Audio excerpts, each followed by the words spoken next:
Hey guys, Druin the Heavy Monk here with another walkthrough video. Doing a guide for XP per hour farming on monks. The reason I'm doing that is because Paragon 2.0 was revealed, and it said that all the characters on your account are going to be summed up into one total once Paragon 2.0 goes live, which means that even though your experience caps when you hit Paragon 100, if you make another character and then get to Paragon 100 on that as well, you'll have a head start when Paragon 2.0 hits. And there is no max Paragon level in Paragon 2.0, so there's sort of an incentive to farm XP forever. When that was released, I went back to farming XP, which I haven't done for a while, and I've come up with what I think is currently the highest possible XP per hour that you can get on a monk in patch 1.0.8. So yeah, we're going to get right to it. I'll be showing spec, gear, and then a walkthrough. There's actually two variations of the run, one that's like much more intensive and one that's less intensive, and I'll show both. And then also, don't fear, I use a two-hander in all of everything I do, but I do have a dual one-handed spec version of this. So if you're a one-handed monk, either with shield or dual one-handed, there should be a video for that as well. So you can check that out and make sure everything works there. Alright, let's get to it. Hey guys, so this is going to be the spec and gear section of the walkthrough, so you can skip this if all you want to see is the playing, and there'll be links on how to skip it in the YouTube description. Alright, so let's get to it. Let's show the spec first. So this is a Tempest Rush, Exploding Palm, Wave of Light spec. I actually wrote a guide on this earlier. The way the spec works is you use Exploding Palm, Strong Spirit to dot a couple of mobs in a group, and then Wave of Light to kill all the mobs, and as long as it kills one of the mobs that has Exploding Palm on it, then it chain reactions and all the mobs die. I use Tempest Rush Tailwind to get around. I use Fist of Thunder Quickening to regen spirit, Inner Storm, more spirit, and this is actually the main thing that heals me while I'm not hitting things. Mantra of Conviction Overall for additional damage. This is one of the only skills in the game that actually increases the amount of damage that the explosion from Exploding Palm does. I use Guardian's Path because I'm a two-handed monk, and I think it's the best passive in the game. Seize the Initiative because the effective hit points requirement for Monster Power 10 Fields of Misery is actually quite high. If you die to cow charges, it'll kill your XP per hour. So I had to use Seize the Initiative as opposed to putting more EHP on my gear. This allowed me to get a lot more DPS. Exalted Soul is a very useful passive. It speeds up the combo because you can go straight to full, and then EP, EP, EP, Overawe, Belt, and you have enough spirit to do that entire combo at once, so you don't have to thread Fist of Thunder Quickening attacks in between. You don't need Exalted Soul, so if you're a one with everything monk, feel free to use one with everything instead of Exalted Soul. Some of the variations that you can use, instead of Wave of Light or Wall of Light, you can use Empowered Wave. I recommend that for anyone who's not using Exalted Soul because it takes the burden of the amount of spirit you need a little bit down. I also recommend it for people who have a little bit lower effective hit points because you can use Empowered Wave as a potion, and that's quite helpful. You can also use Sweeping Wind. Firestorm is really good for slightly lower effective hit points monks, and you'll actually see I use Firestorm in my dual one-handed video because I only have one lifesteal source, so only one of my two weapons is lifesteal. So Firestorm actually increases the amount of lifesteal you get from Sweeping Winds by almost 2 times, and the reason for that is the area increase is very large. So even though the radius only goes up by 4, the area increase is about 96%, so you get 96% more monsters hit.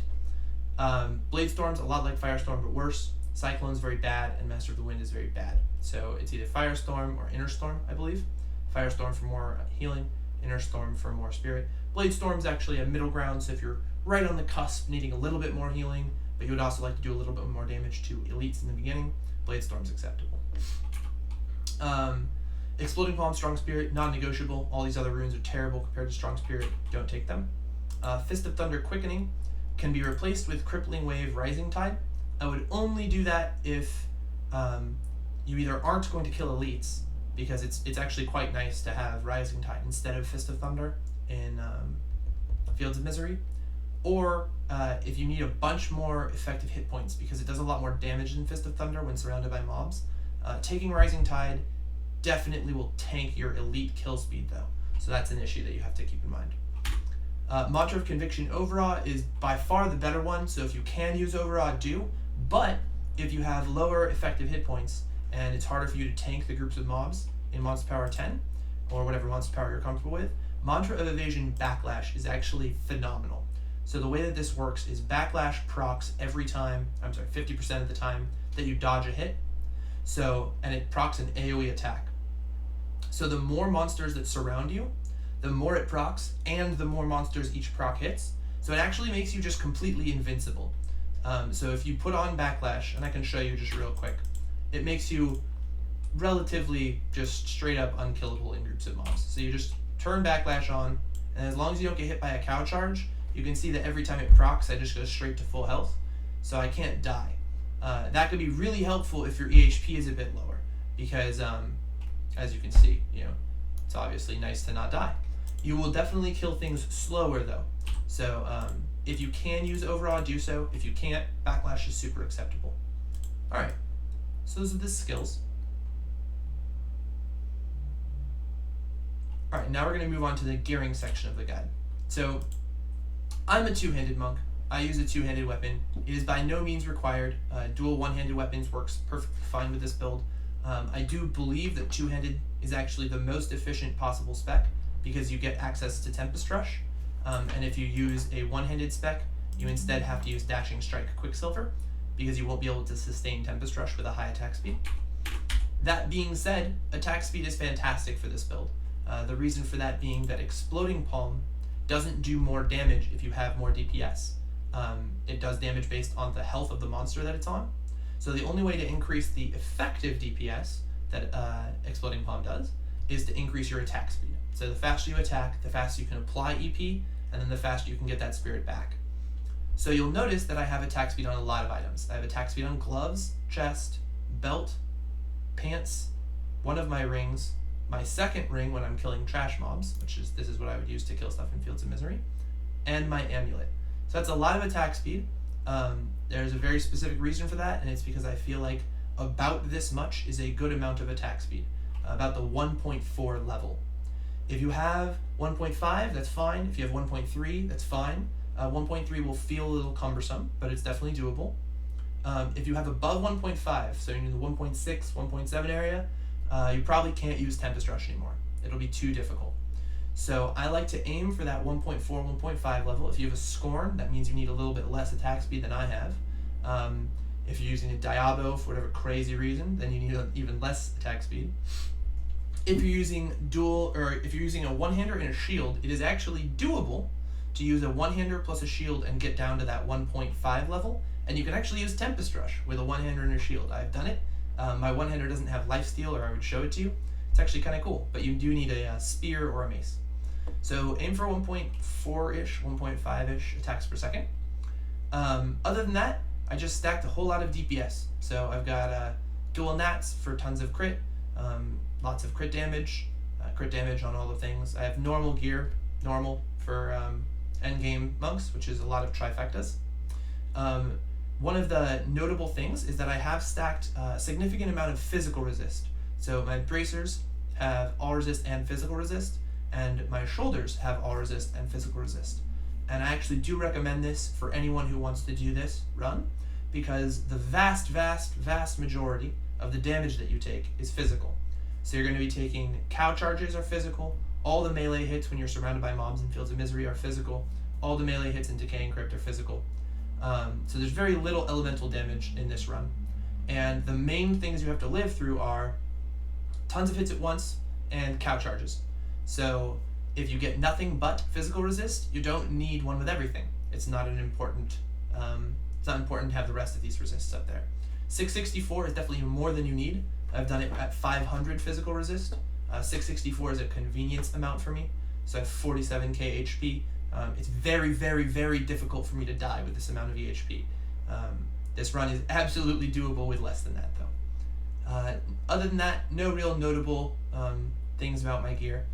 Just try and remember to get to about 1.4 attacks per second. That's the really important number if you're going to be Tempest Rushing. If you're going to be dual one-handing, I actually don't change anything. So this is what I do with 2 one-handers.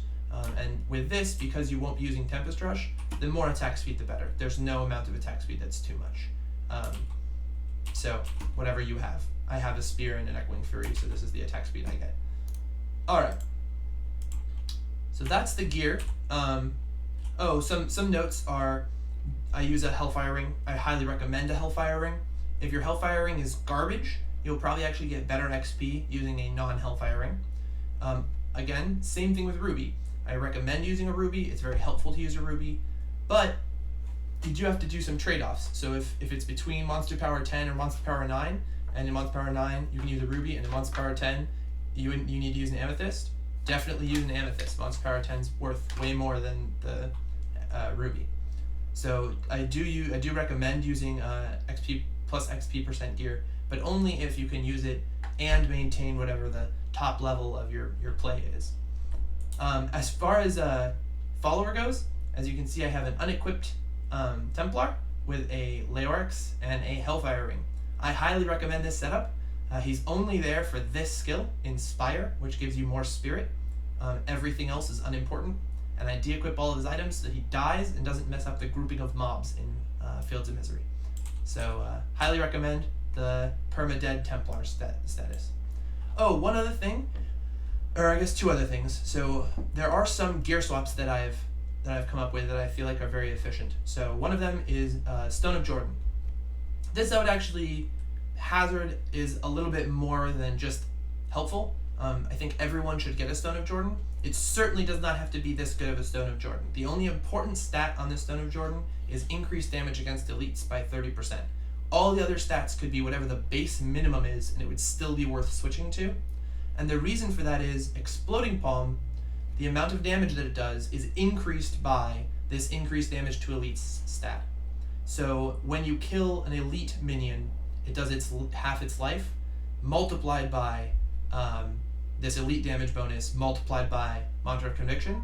So with just a Stone of Jordan and Mantra of Conviction up, you can actually kill an entire elite pack, including the elite, all at once by applying Exploding Palm. And without a Stone of Jordan, you can't do that. So I do recommend getting a Stone of Jordan. It's very helpful for the beginning of the run. You won't be killing any monsters, you'll only be killing elites. So do that. Another good thing to have is a Litany of the Undaunted.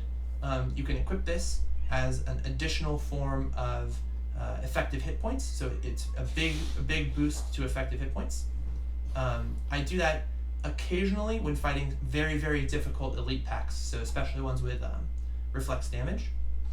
I also, for those of you who have really, really good gear, I very much enjoy equipping a Leorix Signet and a pair of Zunamas's boots in place of my 2x Nats. So I use this setup for Decaying Crypt. The reason for that is that the mobs in Decaying Crypt have very low HP compared to the mobs in Fields of Misery. So I find I actually don't need this 300k DPS level, and 240 does just fine in Decaying Crypts. And this is a noticeable increase in XP per hour. It's something like 8% total XP per hour more. So that's something you can definitely do if you want to. I don't recommend it for anyone who isn't extremely comfortable on Monster Power 10. Alright, so next we're going to actually showcase a run. Hey guys, this is the walkthrough section of the guide. First I'm going to be going over a more intensive run that involves respawning the map over and over again until you get a random spawn dungeon called Decaying Crypts, and then I'll show you a more leisurely version of the run where you don't have to respawn maps and you just get however many stacks of Valor. So first off, Return to New Tristram is the starting quest because it gives you access to all the waypoints, and that's the only thing that matters for this. It doesn't matter which checkpoints you have. Then we head over to Fields of Misery. I'm going to pause it here, and we're going to head on over to our trusty How to Find Decaying Crypts map. So this map is by a guy named Battlebra on the hardcore forums. He came up with a really, really, really good way to find Decaying Crypt quickly. So you take a look at your minimap, and you can see that's a live minimap. And these two little islands are always there. And so what you look for is any additional islands. In this case, there's an island right here, and that corresponds to the 4th location. So ostensibly, we are actually right here on the map, even though we don't know. And that allows us to go directly up and left and find one location that Decaying Crypts can spawn, and then directly up and to the right from there and find a second location that Decaying Crypts can spawn. So let's put that to the test, see what happens. So ostensibly, right here should be the first place, and here we go. We see that this is the first map tile that could be Decaying Crypts. It is not Decaying Crypts, but it could be. So we will head directly up, and we will see if there's a Decaying Crypts up here. And hopefully there is. And there is not, so instead we got the Forlorn Farm, but we got to have our 2 attempts to get to Decaying Crypts. So you just immediately leave the game,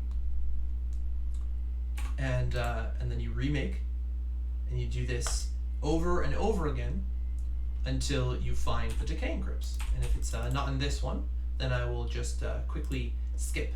But let's try again. So let's switch on over to our map. So you can see there is a little bit of a sliver of land in the upper right hand corner. So that's number 3. So we're right here. So down left and an up from there should again at least get us a chance at the Decaying Crypts. Just immediately get CC'd. It's fun. Thanks, Q-Warden. And here we go. Perfect. So here's the Decaying Crypts. So that worked out really well. All right, so let's get into the Decaying Crypts. All right, so we're in Decaying Crypts. So the first thing you're going to want to do is equip your Stone of Jordan, and the Stone of Jordan will help you kill the elites, because we're going to be killing some elites. And then the second thing we're going to do is we're going to do a process called priming Decaying Crypts. And so there's 2 types of mobs. First, there's these Decayers, and then there's like melee zombies. Then there's these Spewing Horrors over here. And Spewing Horrors, every couple seconds, will spawn 3 Decayers. And so what you do is you actually just run through Decaying Crypts as fast as you can, and you get the Spewing Horrors to spawn additional Decayers. And they spawn them so quickly that you actually will gain experience per hour by priming Decaying Crypts. So the amount of time that it takes to get through Decaying Crypts is short enough that you actually gain additional mobs per hour by doing it. So we found an elite pack, so we're going to actually kill this elite pack, and I'll try really hard not to die. And the reason we're killing the elite pack is because if you get lucky and you kill, well, the first elite pack is your ticket to 5 stacks of Valor without any additional work. However, if you get super lucky and you get 3 elite packs, which is very rare, but if it does happen, you'll actually be able to skip the Festering Woods part of this run altogether. So we got our stack of Valor. Now we're going to continue to run through Decaying Crypts, and you'll see that as we run through these Spewing Horrors will make a bunch of additional mobs for us. And when we come back and run through it for the real run where we actually kill stuff, it'll be incredible. There'll be tons and tons and tons of monsters. And this is something that was sort of innovated in the group scenario. People do this in groups a lot. And Tempest Rush Monks and Dashing Strike Monks are both actually quite good at doing it solo, which is very cool. That's something that some classes have a lot of trouble with because it's difficult for them to run all the way through once. So you can see that you can just watch mobs spawn. And there are more and less efficient ways to run through Decaying Crypts, and I don't really have any super good advice on the best way to do it other than just run through Decaying Crypts a lot. I generally recommend skipping Ghost Elites, not because they're particularly dangerous, they just take a million years to kill because they zone out through the wall so you can't hit them. So if you do come across a Ghost Elite like I have here, I'm just going to skip him. As soon as you find the way down, head on down to Decaying Crypts level 2. We'll pick up a shrine. And here's where you're going to get 2 free stacks of Nephilim Valor. Yay! So you talk to Wyla Wraith, which starts an event. You open this Resplendent chest, which gives you an immediate stack of Valor. And then all you have to do is kill these extremely easy to kill zombies. So you can see they have virtually no HP, and they do no damage. So it's quite easy. Alright, we killed all 3 of them. Now you have to wait for a second. Wyla Wraith will come back. There she is. Talk to her. Boom! Immediate stack of Valor. So we're already at 3 stacks of Valor. Head on home. Decaying Crypts is now primed. So we're going to get the last 2 stacks and then start getting our XP. So you go to Festering Woods for the last 2 stacks. immediately head left, and there is a map that shows how to do this. Find Warrior's Rest, and there is 100% chance for there to be an elite pack in Warrior's Rest. And this is why you really want to have that Stone of Jordan, because you'll see I should be able to kill this elite quite quickly by putting Exploding Palm on all of his ads, and then activating Overawed, and then blowing him up, and you can see he died instantly, or at 4 stacks. So that's one way you can use Exploding Palm, plus Mantra of Conviction, plus Stone of Jordan to kill elites much more quickly. And this is a time-consuming portion of the run, so the faster you can get these elites down, the more XP per hour you'll be getting, because you'll be spending more time actually killing mobs as opposed to, damaging the elites.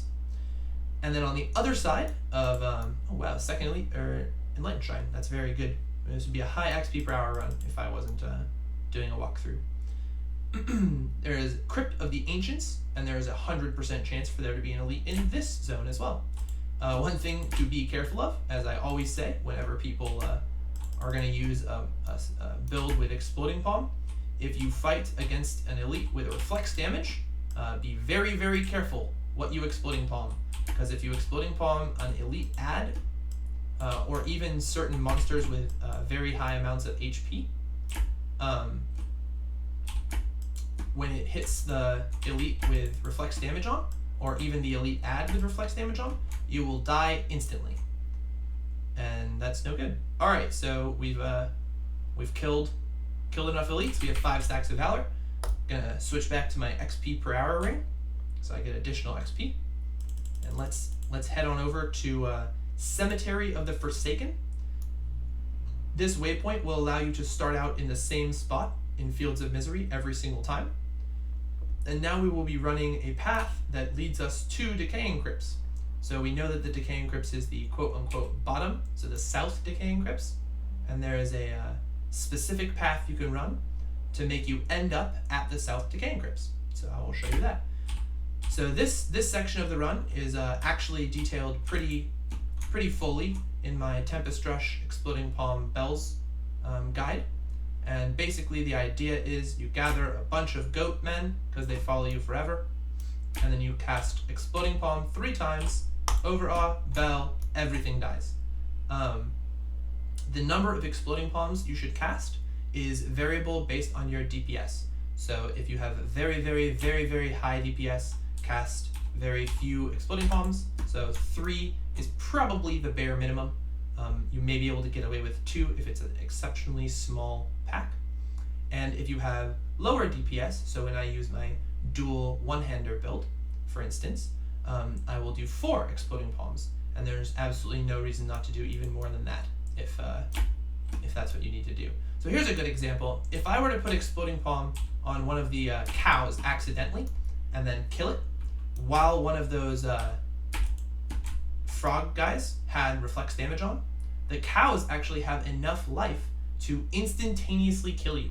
So it is very important. Wow, 3rd Enlightened Shrine. That is impressive. I should have saved that for when we went into Decaying Crypts. Oh well. So it's very important to keep track of monsters that have reflex damage, because it's a very easy way to die. So you saw right there, I did 4 cases of Exploding Palm instead of the usual 3.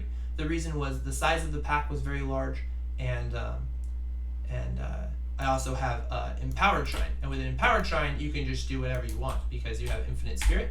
So I can just put PP on whatever I feel like, and then all I have to do is, I was talking, and I was standing on a flower, and then got charged. And that is a good way to get dead. So you can see that even with my very high amount of effective hit points, you can still die if you do not pay attention. And what I consider paying attention is avoiding cow charges. So technically I can tank the cows hitting me. It is certainly not easy, but I can do it. However, you will inevitably die if you take that policy, if you take the I can tank cows policy. So what you should do, and hopefully I will do it from here on out, is you see a cow charging and you use Tempest Rush to knock him back like that. Or if you don't have Tempest Rush and you're a dual one-handed monk instead, you can just Dashing Strike out. Dashing Strike actually makes living through cow charges significantly easier. So you can see I can tank them if I play less well. So another reason to, and I'm going back on what I said, I guess, to not cast 3 exploding palms, is if a cow is about to charge you, it can be very valuable to just stop what you're doing and activate the combo. So instead of doing a couple more exploding palms, just immediately bell. Because while Wave of Light is in its animation, you are lifestealing so much HP. And so even if the cow gets you to 1% health, you will immediately go back to 100% and you will be very difficult to kill. So it's a good way to survive through a cow hit if you have sort of gotten to the point where you can't get out of it. And sometimes 2 exploding palms is enough. So what we're doing is we're running a route that you can actually see. There are maps attached, or they're linked in the description of the YouTube video, and they are also linked in the guide as well. And I made them fairly crudely in Paint, but they do the job and they show the path that I'm currently running. And the path that I'm currently running is the most efficient way to move through Fields of Misery such that you kill all the monsters, or at least most of the monsters, and you end up right next to Decaying Crypts, where the Decaying Crypts is. So if it was the North Decaying Crypts, there'd be a slightly different route, but because it's the South Decaying Crypts, you do go up here. If you do find elite cows, it is recommended that you just skip whatever pack you're on and try and outrun them. Elite cows do significantly more damage than normal cows, and normal cows already do a belligerent amount of damage. I'm fairly certain, I don't test it frequently, but I'm fairly certain that if I were to allow that elite cow to hit me, I would actually just die in one shot. They do a ton of damage. So you can see occasionally Sweeping Winds will do enough damage to actually activate Exploding Palm and then kill most of a pack. And you'll see that we're still clearing mobs here. There are still mobs to kill, and we are right next to Decaying Crypts. So mission accomplished with the pathing. We never had to stop killing mobs, and we got right back to where we wanted to be. So now we will consider Fields of Misery to be cleared, and you can see that it is fully explored, with the exception of this little space right here, and that space is there's nothing there. That's one of the map tiles. So we'll kill this last pack, and then we'll head on into our primed Decaying Crypt. And because I have high DPS, I will switch to my Leorix setup, and we're gonna go blow up some zombies. And you will see that it is somewhat insane. It is insane. All right, so while you're here, right, they will continue to spawn additional zombies. The only thing to watch out for are these red zombies hit far harder than the normal zombies. So that's the only thing to be careful of. Unlike Fields of Misery, it is basically impossible to fully clear Decaying Crypts because the mobs spread out, they don't follow you terribly well, and those spewing horrors, what they're called? Yeah, spewing horrors will continue to spawn mobs almost indefinitely. I think they have a cap. Their cap is very high, so you'll get to a point where there's not enough monsters left, so like right there, it is not worth it to kill those monsters. If they catch up to you later, cool. If not, then that's just some zombies you're not going to be killing. You want to limit the pack size. If you try and kill every single monster in Decaying Crypt, you will go insane because they keep spawning. It's like I just skipped a bunch of zombies, but they were all sort of loners. You really want to aim for these big packs. And you can see that as soon as I got there, the the spewing horrors that had already spawned additional mobs spawned another round of additional mobs, and that's sort of what makes it pretty crazy once primed. And these are actually relatively tame packs. I've gotten absolutely insane Decaying Crypt spawns before, where it's just wall to wall, non-stop, huge packs of monsters. So something like it looks like this, but the entire run.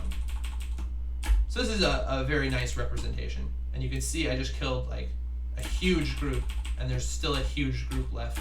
And I'll just kill that huge group, and there's still a huge group. It's not as huge. But yeah, so if you do come up across one of these situations where you've come to a place that you haven't explored, it's always worth it to run through it once anyway. So run to the very edge of it, the very end of it, and once you've run to the end of it, you can run back through it, and so you prime like little pieces at once. That is still better XP per hour. Alright, now we can head down here. And none of this has been outrageous. Some of the zones, or some of the rooms have been okay. But this is a very tame Decaying Crypts, I would say. However, I'm sure I'm still making extreme amounts of XP per hour because this place is pretty bonkers. If you do get surrounded, you won't gain as much life if you're using the Leorix combo like I am. So it is important to remember to use your potions. Dying is very, very bad in Decaying Crypts. So you saw me die in Fields of Misery and not really care very much. And the reason for that is because it's very easy to get back on track and immediately start killing monsters again. But in Decaying Crypts, it's very difficult because you spawn at the entrance. So you'll be very far away. You'll have to cover a lot of ground with no monsters. So it's better to be careful in Decaying Crypts than it is to be careful in Fields of Misery.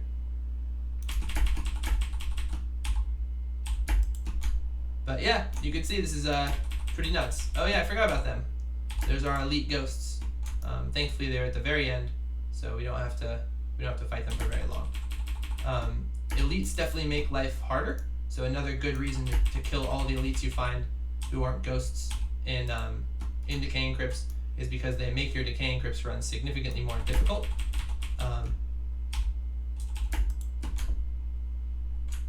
Sweet, a fist weapon of absolute trash, but that's okay. Now we will run, and we are done. We are done with this run. So we'll go back to this setup, which is ready for the next run, and port home. So that's it. That's the max XP per hour. I have achieved 260 million XP per hour with that run. That was a single run. I have achieved 220 constant XP per hour over an entire hour segment. So even though it does take remaking games in order to get the Decaying Crypts to spawn, it is actually worth it. It is about 10%, 10 to 15% more XP per hour than the casual run. There will be some additional videos that showcase speedrun using this build with XP per hour calcs, so you can see sort of the type of XP per hour that you can expect. And then there will be another short showcase video that shows doing this exact same run except using dual one-handed weapons instead of Tempest Rush with a two-hander, and very little changes. So I'll briefly go over the spec and gear for that setup, and then run through with some music or something like that.